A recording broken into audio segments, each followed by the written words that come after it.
Morning and welcome to the chat on Newsday Amarillo and News Channel 10-2. I'm David Lovejoy. Hello, everybody. I'm Rhonda Lawner. And I'm Chuckalicious, Chuck Williams.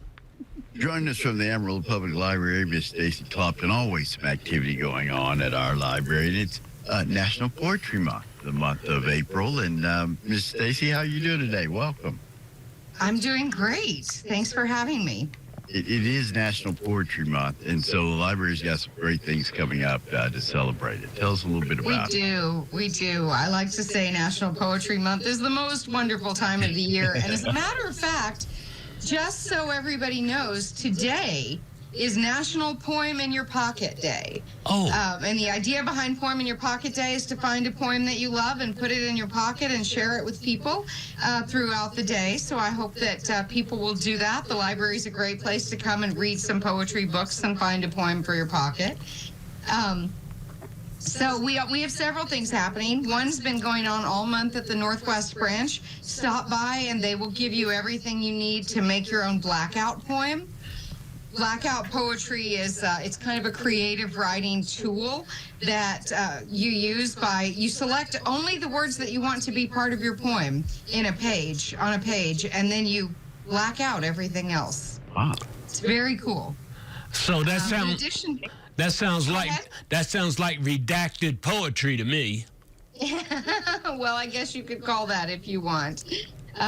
The other thing is that next week on the 23rd at 5:30 at the Downtown Library, we are having a program for teenagers called Magnetic Poetics, Self-Made Stanzas. And what that's going to be is an opportunity for teens and tweens to come in and make their own magnetic poetry kits.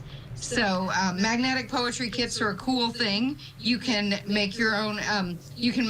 Poems out of them. Sometimes, though, you have a kit and you're thinking, I wish I had this word or that word. You're going to be able to make your own. And that's going to be fun. We're going to have lots of colored pens, and people are going to be able to not just make one with the words they want, but one that looks the way they want it to look. And then also next week, in the middle of the day on the 25th, the doors will open at noon.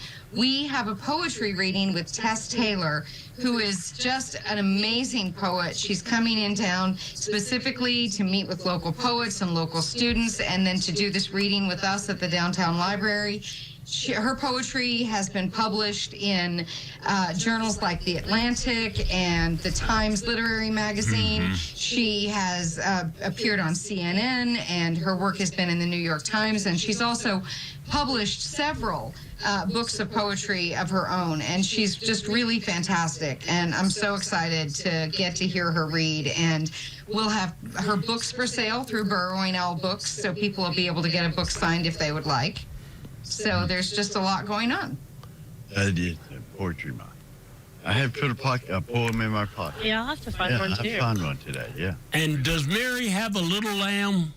Cut it, because I got that right here, so. Hey, poetry is poetry.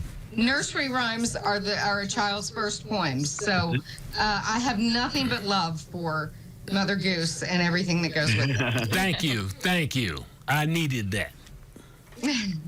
Well, do you see, based on what you've seen around Amarillo, do you see that poetry is of interest to the younger generation? You've got all these wonderful things for teens and tweens to do.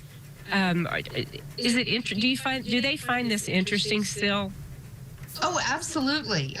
Poetry is music in a lot of ways. There's actually science that shows that reading poetry, especially reading it out loud, acts on your brain in the same way that listening to music does. And you've got a lot of young people who are involved in what they call slam poetry, where you're just making it up on the spot. You've got some really great novels in verse written for young people. There's just so much going on, and I think young people appreciate poetry. They appreciate the rhythm. They appreciate the words. They appreciate the directness of it. When you're writing poetry, you don't take a long time to say what you have to say. You get right to the point. And it's the basis of hip hop, really. I started to say that myself. Another term for slam poetry, in my estimation, I call it rap. Yeah. And it's been going on. Yeah. That's what I think. There you go. That's it. That's the great part about the library. There's something for everybody, for every age group and every clique, I guess. You can really kind of wrap your hands around the whole library experience. And we're all big advocates of the library. Yeah. Oh, yeah. Right. And so, for example, like on the other end of the spectrum, we were talking about teenagers, but we also have a monthly program for older people. It's called Games 55 Plus. It meets twice a month at the Southwest Branch Library. It's a time for people to come in and just, play dominoes and play cards with other people and have some great social interaction and enjoy those games and enjoy that time. So there really is at your library, in addition to our fantastic collection and our computers and our reference materials and our makerspace, all the things that you can come to the library just to use on your own. We have so many programs for all age groups.